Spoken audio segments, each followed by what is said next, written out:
Bonjour et bienvenue pour un nouveau voyage culinaire.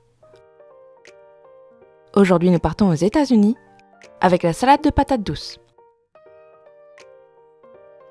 Pour ce plat, vous aurez besoin d'une planche,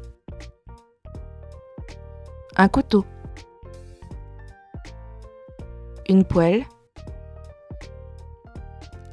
une spatule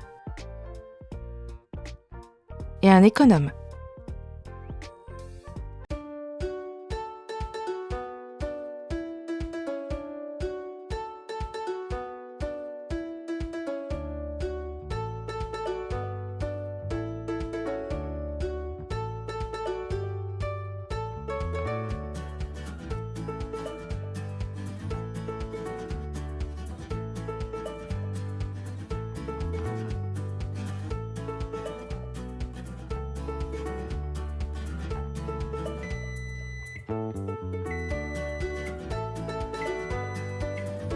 Pour ce plat, vous aurez besoin de 3 patates douces, 2 cuillères à soupe d'huile d'olive, une échalote, 2 cuillères à soupe de persil, 2 cuillères à soupe de coriandre, 1 cuillère à café de sel, 1 cuillère à café de paprika, 1 cuillère à café de poivre, une tomate, une pomme et une salade. On va commencer par la patate douce et on va la couper en petits cubes. Vous pouvez également la couper en lamelles si vous le désirez. Dans ce cas-là, on prend l'économe et on passe tout simplement le long de la patate pour pouvoir faire des bandelettes. Attention toutefois, si vous faites des bandelettes, la cuisson ne sera pas du tout la même. Si vous faites des bandelettes, c'est plutôt pour avoir une patate croquante, alors que les morceaux que je fais ici vont être presque purés. Et ici, je n'ai que 2 patates douces puisqu'elles sont très grosses. Normalement, vous en avez des plus petites, donc vous en prenez 3. Et vous avez le choix dans la patate douce, vous pouvez prendre une patate douce orange qui sera plus sucrée ou une patate douce blanche qui elle sera moins sucrée et un peu plus sèche. Pour la découpe, comme la mienne, on fait exactement comme une petite patate. On la coupe donc d'abord en rondelles et chaque rondelle, on va la redécouper en cubes. Pour faire des cubes, on coupe des bandes d'une largeur et on redécoupe dans l'autre sens exactement de la même largeur. Vous aurez ainsi des cubes à peu près de la même taille. Pour les lanières, cela dépendra de votre économe. Essayez d'avoir un économe pas trop petit pour avoir des bandelettes assez grandes, mais ne vous amusez pas à faire de grandes bandelettes. Si vous avez des grandes patates comme moi ici, recoupez vos bandelettes au moins en 2. Le but est tout de même de pouvoir les manger assez facilement puisque c'est une salade. En général, on mange juste avec une fourchette sans couteau. Et si vous désirez des cubes qui ne soient pas trop ramollis comme moi ici, vous pouvez bien entendu faire la même découpe, mais changer tout simplement le temps de cuisson. Tout dépendra du temps de cuisson que vous allez faire ici pour la salade. Puisqu'on a quasiment que du croquant, moi j'ai choisi de faire des patates plutôt douces et donc quasiment purées.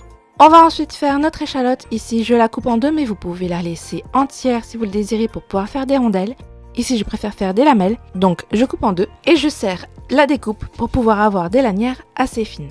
C'est une salade. Normalement, on fait une vinaigrette, mais puisque je fais de la patate, je ne vais pas faire ici de vinaigrette puisque la patate aura tendance à absorber la vinaigrette. Donc je fais une découpe d'échalote pour pouvoir faire une cuisson derrière.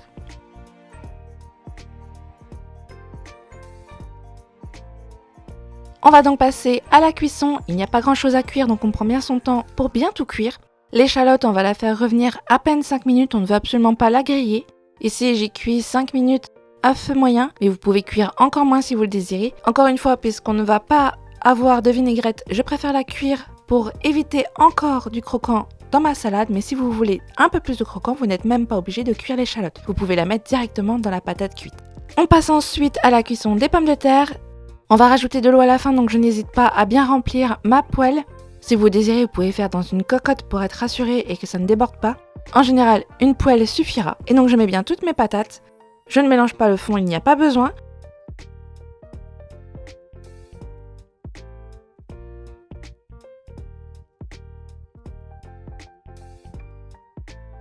Et on va rajouter du sel,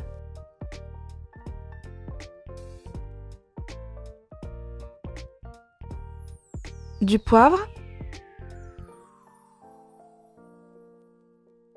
On n'oublie pas le paprika. Ensuite, je mets ma coriandre. Normalement, on met de la coriandre fraîche, mais je n'aime pas la coriandre fraîche, donc je mets de la coriandre moulue. Mais si vous désirez, vous pouvez mettre bien sûr de la coriandre fraîche que vous aurez au préalable découpée. Et enfin, on termine avec le persil. Encore une fois, vous pouvez mettre du persil frais et haché. Et on n'oublie pas donc de rajouter de l'eau, que ce soit dans une cocotte ou dans la poêle. Et on va mettre tout juste de l'eau à hauteur. Puisqu'on va couvrir, ne vous en faites pas, vos pommes de terre vont bien cuire. Elles vont toutes être bien molles.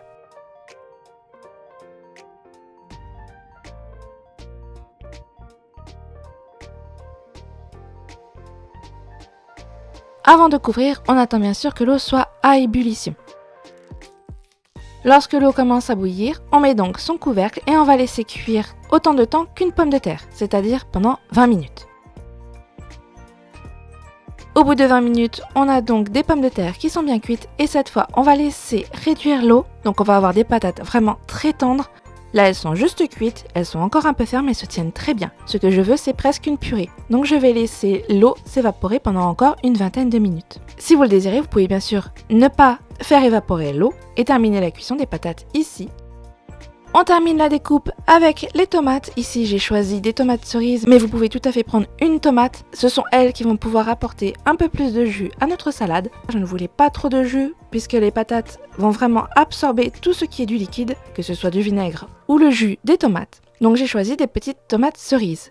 Je les coupe en 2 ou en 4, suivant la grosseur de la tomate. Et si vous avez une tomate entière, vous faites tout simplement des cubes. Vous coupez alors en 2, encore en 2, chaque quart. Vous le recoupez encore une fois et après seulement vous pouvez couper dans l'autre sens pour avoir des cubes.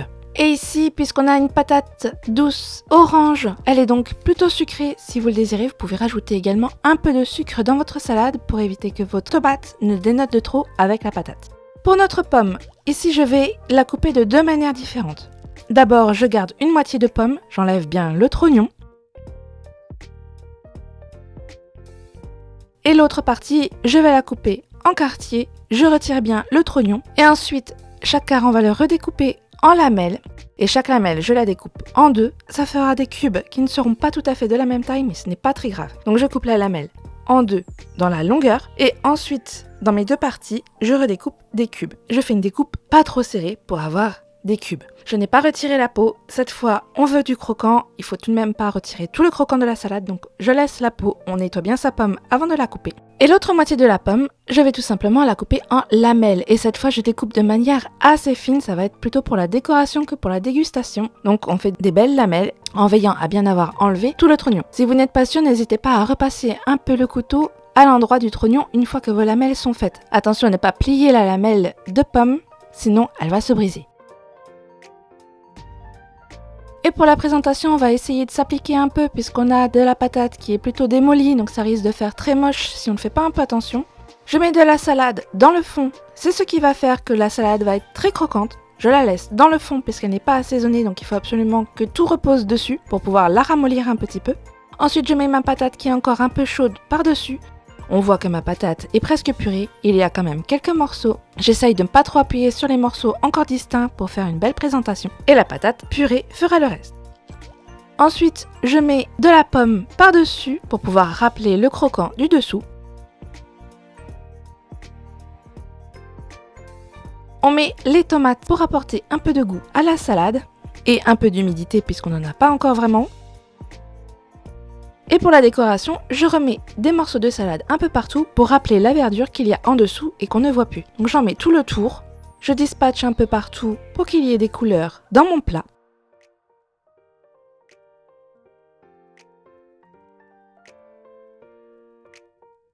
Et enfin, je vais remettre un peu de patate douce qui a disparu sous les tomates et la pomme.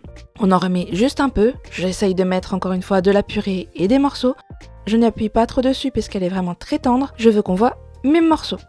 Si vous avez des patates moins cuites ou des lanières, vous disposez tout simplement à 2 moments différents comme ici, sans trop faire attention à la texture de la patate puisque de toute façon vous avez une patate qui est plus ferme que la mienne. Et enfin, on va décorer avec un peu de pomme. Ici, je fais un petit éventail que je pose tout simplement au centre. Et voilà, votre salade de patates douces est prête. Bon voyage aux États-Unis!